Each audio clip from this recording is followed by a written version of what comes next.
marcado porque yo tuve oportunidades para pastorear incluso en Estados Unidos. Dios les bendiga y bienvenidos a la primera emisión de este podcast denominado De Voz en Voz hasta llegar hasta vos. Esta emisión queremos presentarles a alguien muy especial para nosotros y es el pastor Jorge Merino, que es el invitado especial, pero vamos a dejar de lado el ministerio, sino que vamos a conocer a Jorge Merino. Así que le damos la bienvenida en esta hora. ¡Aleluya! Tambores. Bienvenido, amado. Bendiga. Gracias. Bienvenido. Qué honor, qué privilegio tenerlo acá para conversar. Yo me siento el más feliz de este mundo, de El Salvador. Es como una celebridad, como que ven aquí de Leonardo DiCaprio. No llega a esos talones todavía, no llega a esas ligas. Pero bueno, estamos acá para conversar. Y como decía al inicio, no vamos a conocer al pastor, porque la gente conoce al pastor, pero ¿qué hay detrás? ¿Quién es Jorge Merino? Esa es la pregunta con la que vamos a iniciar. Bueno, saludos a todos, primeramente, ¿verdad? Dios les bendiga. Gracias, me siento muy honrado, Brandon, en poder ser parte de esto, el comienzo, que creemos que va a ser algo grande. Y bueno, pues, ¿qué puedo decirte? Hay una pregunta muy casual que a mí me preguntan, decirme de dónde saca esa pasión, de dónde saca ese amor por Dios, o sea, esa entrega. Y quizás por lo que tú me dices quién es Jorge Merino, yo lo puedo describir a alguien que ama a Dios, alguien que lo hace sin reservas, sin condiciones. No hablo de una perfección. La Biblia como humanos nos muestra a todos imperfectos. Sin embargo, yo veo a alguien que está enamorado de Dios. Pero la pregunta es ¿por qué hay esa pasión y por qué está enamorado? Quizás es lo que me marcó Dios en mi vida. Me marcó, Brandon, de tal punto que te imaginas un niño siendo burlado por su oreja, su color de piel. Qué benditas casualidades que llego a primer grado. Bueno, desde kinder hay una historia. Incluso hasta con las maestras yo sufrí porque mi mamá me preparaba mi juguito de naranja y iba súper apretado para que no se saliera en la lonchera. Y yo le decía a la maestra, señor, a mí me costaba hablar porque yo aprendí a hablar bien hasta los 7 años. Y yo así como algo janano, por decirlo así, hablaba y le decía a la señor, pues, y me decía, habla bien y te lo abro, me decía. Y todos se comenzaban a reír de mí, va. Claro, o sea, hoy te lo digo sonriendo, pero si nos trasladamos a ese niño de 6 años, o sea, un marcado, un trauma. No me lo abría porque decía que no podía hablar bien y hasta que yo hablara bien la iba a abrir. Llego a 7º grado y voy a estudiar, a primer grado, a mis 7 años, y llego a primer grado y fui a la fuerza porque a mi mamá me pegó, ¿va? Mamá, no me vayas a castigar por eso. Pero me pegó porque era obligación ir a la escuela. Pero yo estaba tan traumado que no quería convivir con niños, no quería convivir con profesores. Y me pasó algo bien sobrenatural en el sentido de que yo aprendí a leer sin que nadie me enseñara. Mi mamá se quedó asombrada de ver que yo leyendo el diario y todo. ¿Qué estás haciéndome? Leyéndome. Léeme, me decía. Y yo comencé a leerle. Y ella bien asombrada porque no había ni siquiera comenzado el grado, ¿verdad? Yo ya podía leer. Entonces fue algo bien especial, ¿va? Pero volviendo a ese tema marcado, la oreja, las burlas, Brandon, subirme a un bus y vive Dios, porque yo desde los 7 años me he subido a un bus para ir a la escuela y que me hicieran burla, o sea, en el mismo autobús. Es decir, de que, por ejemplo, así literal, se sentaba alguien a mi lado y cuando veía que yo tenía la oreja así, se apartaba. O si no, la mamá le decía, hijo, levántate de ahí. Así le decía. como, por ejemplo, si estamos aquí. Sí, o sea, la oreja fue algo que me marcó hasta el punto que llegué a no aceptarme a mí mismo, a sufrir por la oreja, a sufrir por mi color de piel, a sufrir por los colochos, ¿verdad? Bien. Pero aquí me surge una pregunta, porque ahorita está casado, aleluya, encontró la tierra prometida ahí, y no solamente eso, ya está el profeta acá en la tierra, ya está aquí para cumplir el propósito por Cristo, lo ha enviado su hijo, Natancito, ¿no? Sí. Pero, ¿cómo fue ese proceso? Porque yo me imagino que siempre nos ha contado, ¿verdad?, de que pues, ha dicho de que los jóvenes tienen traumas, de que no voy a encontrar pareja, que no me voy a casar. Ajá, ¿y cómo fue para vos ese trauma? ¿O cómo fue asimilar de que el Señor ya te había transformado, ya estaba creando una persona nueva? Es decir, el trauma está, pero ¿cómo fue ese proceso? Fíjate, Brandon, que ahí es bien yuca, en el sentido de que desde que yo tengo razón, yo me acuerdo de las cosas desde los 5 años aproximadamente, niño, adolescente. Yo pensé que jamás iba a tener novia, mucho menos a casarme, porque yo me le confesé a la primera niña a los 9 años. Santo. A los 9 años tomé de esas florcitas como amarillitas, sencillas, ¿verdad? Y llego donde esta niña, se llama Tatiana, llego donde ella y le digo que me gusta. Y pues ella se asustó. Ajá. Y así, tipo como de esas niñas fresas, ¿verdad? Así como, no, ¿cómo puede ser? Y las amigas empezaron a hacerle burla. No, el niño más feo del grado, el niño más feo de la escuela se te ha declarado. No, guácala, que no sé qué. O sea, como te digo, yo ahorita sonrío y quizás al ver a alguien esto pueda decir, bueno, y que no tiene sentimientos, Jorge, no llora, no. O sea, sí, si nos vamos a ese niño de 9 años, lo marcaron, faltó a la escuela una semana, tenía miedo, las burlas, los señalamientos, pero viviendo todo ese proceso de burlas, creo que eso me ha hecho como enamorarme más de Dios, ¿verdad? Entregarme más a Él, porque Dios ha sido el único que no se ha burlado de mí. Ajá. Y que aunque niñas me dijeron que no, llegué a adolescente, a joven, y como todo adolescente, ¿verdad? Me le declaré a niñas, me seguí declarando y me decían que no, que yo era muy feo, que yo no, también por mi pobreza, ¿verdad? Mi escasez, pero hoy estoy casado, aunque no lo crean. Estoy casado con una mujer muy maravillosa, muy hermosa, y pues puedo decir que los tiempos de Dios son perfectos. No es solo una frase, sino que realmente se cumple, ¿verdad? A mis 28 años me casé y pues ha sido muy maravilloso. Y eso así es siempre, los propósitos de Dios, sus planes son perfectos en todos los sentidos. Y me sorprende eso de que muchas personas siguen traumadas con lo mismo, recuerdan que en la niñez no los abrazaron, no los quisieron.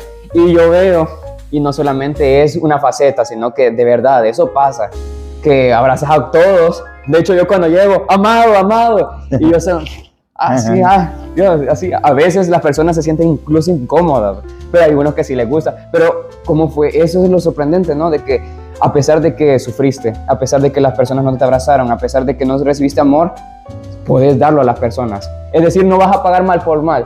A eso me quiero dar a entender. Y me surgió esta otra duda.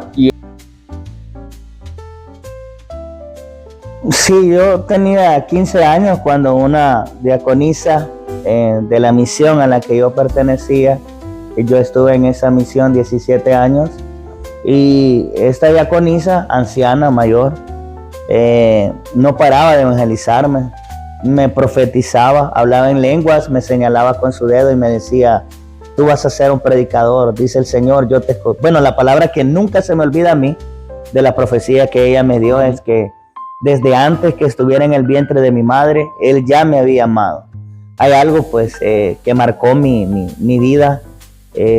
Mis padres humanamente cometieron errores. De hecho, pues ellos ni novios fueron, ¿verdad?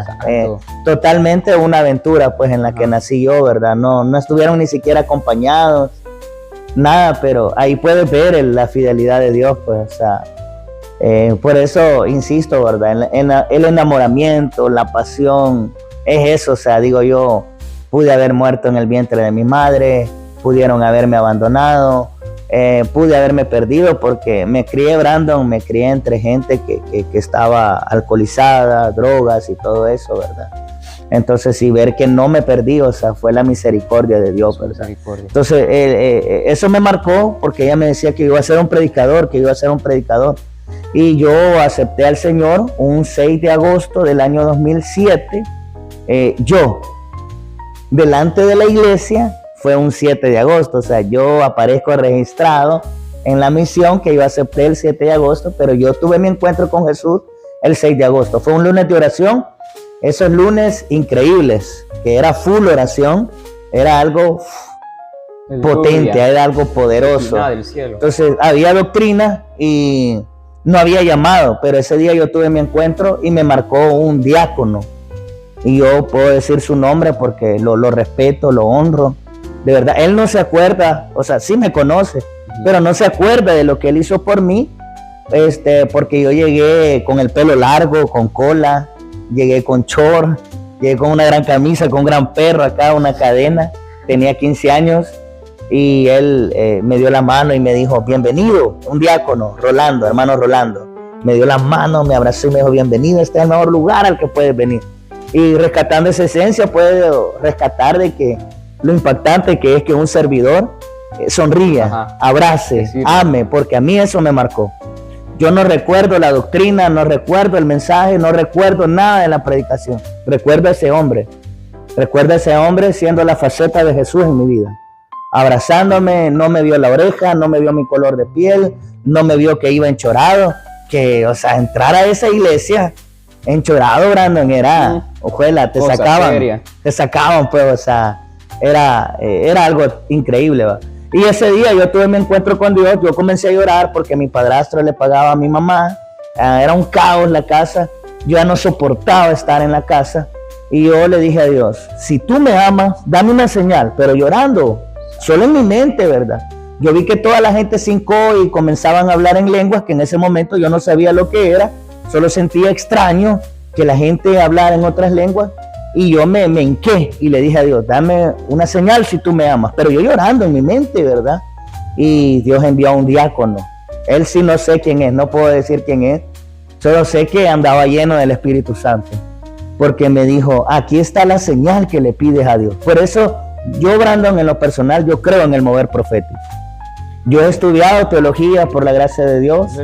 He estudiado en institutos bíblicos y en los institutos enseñan que la profecía ya está desfasada, que ya pasó, que no son estos tiempos.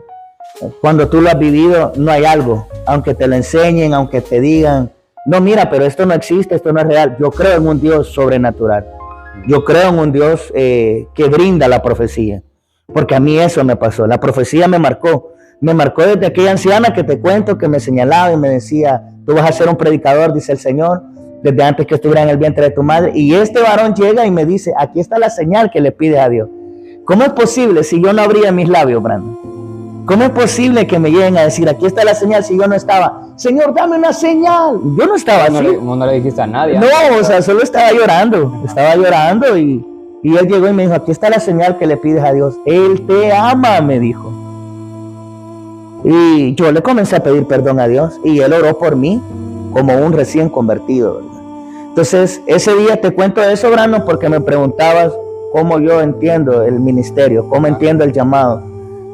Ese día yo recibo a Jesús y llego a la casa y le digo a mi mamá y a mi tía, he aceptado a Jesús. ¿Y saben qué me dijo? Les dije yo, que yo voy a ser pastor. Ellas en gracia, no en burla, sino que en gracia se pusieron a reír. Mi niño, qué bueno que recibiste al Señor.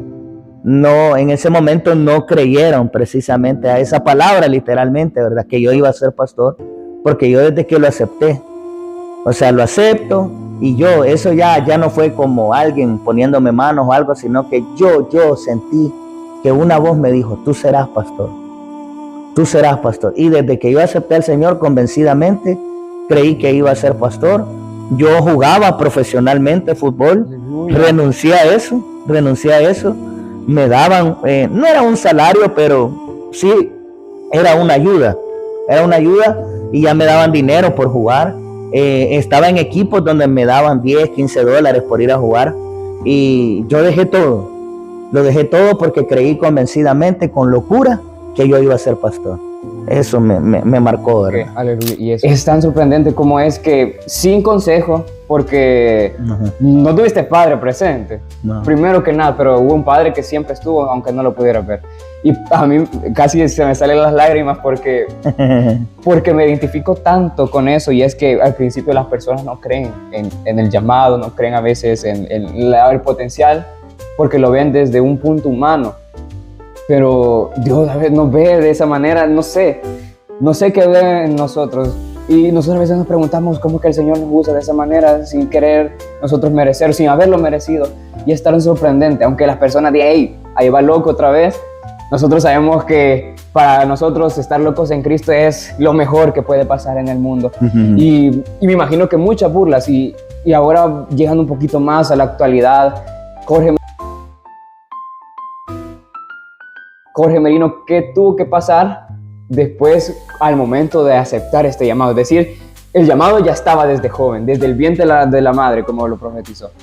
Pero ahora, ¿qué pasó después? Por ejemplo, cuando ya de verdad, Jorge Merino, hoy es el momento de yo que tengo que fundar mi propia iglesia. ¿Qué pasó? ¿Cuál fue el encuentro? ¿Qué fue lo que motivó? Esa es la pregunta que muchos probablemente se hacen. Es cómo surgió y también qué fue la crítica. Porque precisamente no fue crítica constructiva, sino que más bien destructiva. No sé cómo fue el proceso para decir, hoy es el momento para yo ejercer mi llamado como pastor. Sí, la verdad que fíjate que fue bien marcado. Bien marcado porque a mí me salían, espero no se vaya a malentender lo que voy a decir porque las redes sociales son fulminantes. Discreción, por favor.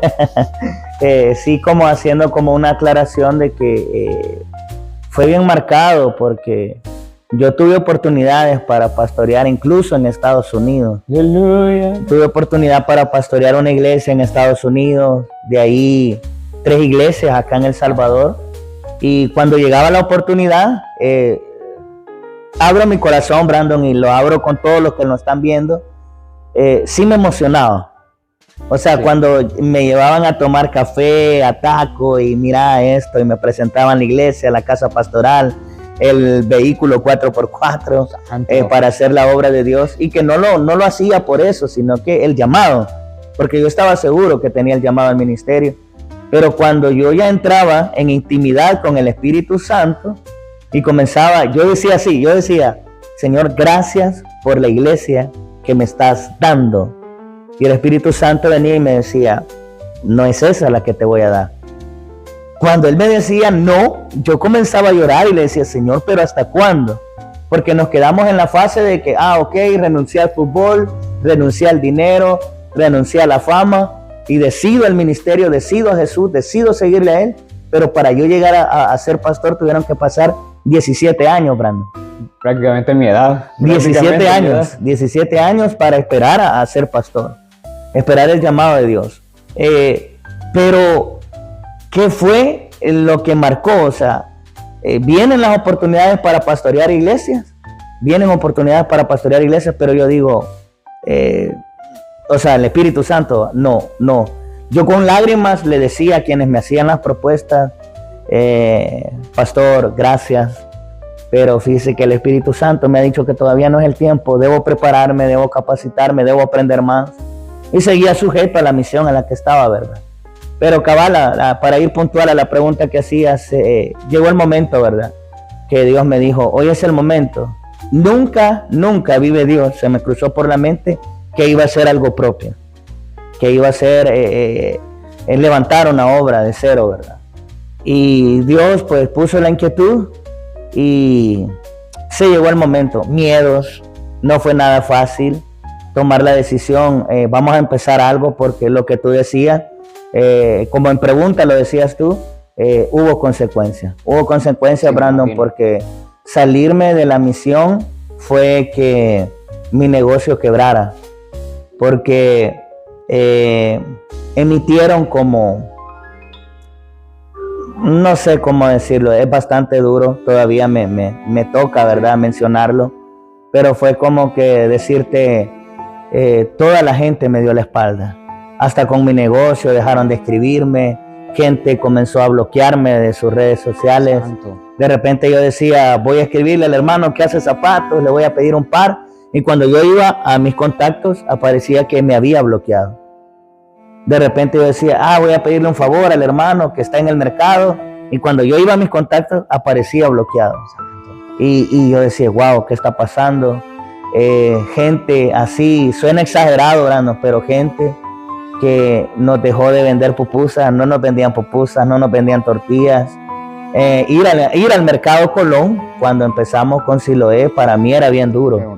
Las miradas negativas, los mensajes en mi perfil personal, en mi fanpage, en Instagram, testamentos largos, tratándome de diabólico, de divisionista, de mentiroso, híjole, o sea, no acabaría, ¿verdad?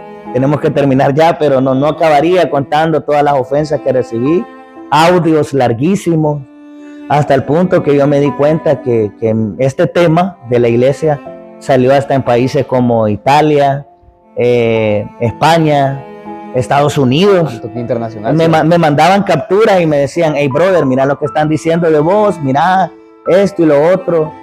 Fue duro, cerró muchas puertas, como te digo. Ir al mercado con mi esposa era duro, porque ya antes era como que, hermano Jorgito, por ejemplo, ¿qué? 8 tomates por el dólar, y me ponían 12. Santo. Entonces hoy era como que, ¿qué quiere, varón? Fíjese que tomates, pero no tengo, y la gran tomatada ahí, o sea, vaya, gracias, o sea, sí, literal, o sea, porque la misión, pues, decidió, o sea, los hermanos, las hermanas, no puedo generalizarlo, porque sí hubieron buenos hermanos que entendieron que somos el cuerpo de Cristo, y siguieron siendo igual conmigo, me amaron, me respetaron, me dijeron, quisiéramos que estuvieras aquí, pero si Dios te ha llamado, que Dios te bendiga, que Dios te ayude. Aleluya. Pero la amistad siguió, ¿verdad? Pero por otra parte, la gran mayoría fue darle espalda, pero si me preguntas, si yo me pongo ahora en tu lugar y me pregunto a mí mismo y digo, ¿valió la pena? Sí valió la pena, Abraham.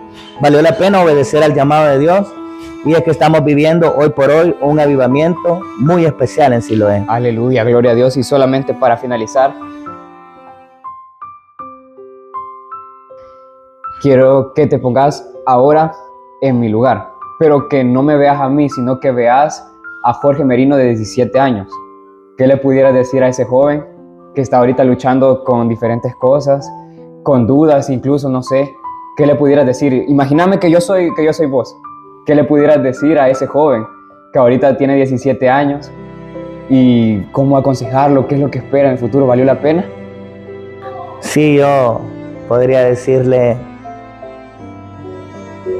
vale la pena esperar en Dios.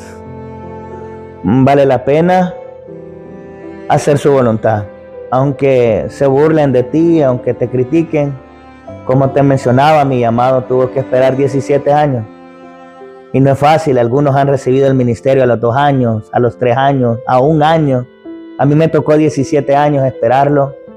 Y yo te diría, Jorge Merino, valió la pena.